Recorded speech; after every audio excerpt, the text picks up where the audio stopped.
Mais ça, je peux vous le dire, parce que moi, je suis le témoin de l'époque où les Français ont perdu leur identité, leur famille. Le gouvernement de l'époque, De Gaulle est à propos Pompidou et tout ça, et ils ont construit les HLM.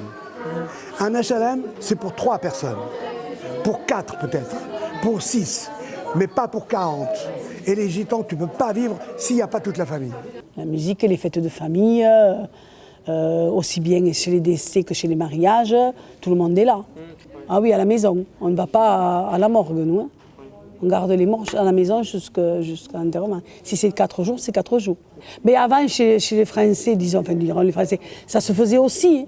C'est après qu'ils ont inventé donc les morgues et que les gens ont mis ça pour se reposer ou parce qu'ils ne voulaient pas de mort chez eux, parce qu'il y a des gens qui ont peur des morts. Hein.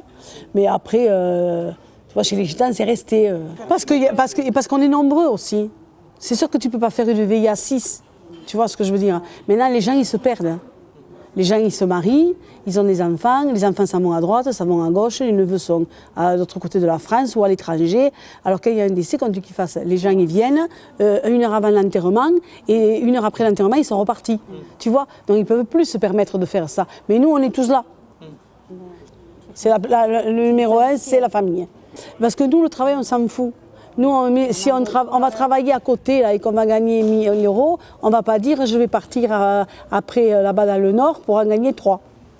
C'est pas une priorité, tu vois. Je ne l'ai pas eu aussi.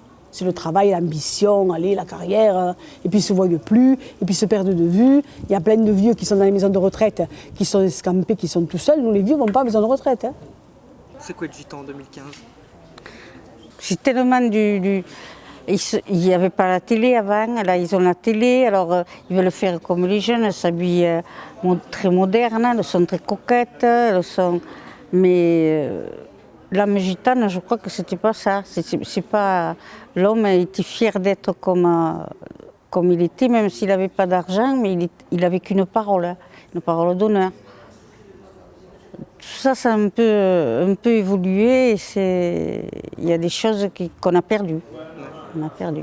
La bagarre, c'est surtout la lutte de ne pas se perdre. Tu vois, ils ont gardé les traditions, ils ont gardé tout. Mais c'est la lutte de ne pas perdre. Eux, ils continuent à rester comme ils sont. Ils continuent.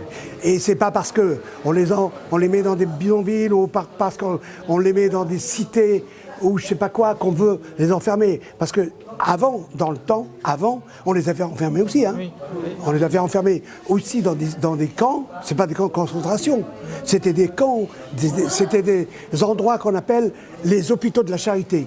On les embarquait pour les mettre dans les hôpitaux de la charité en 1800 et quelques.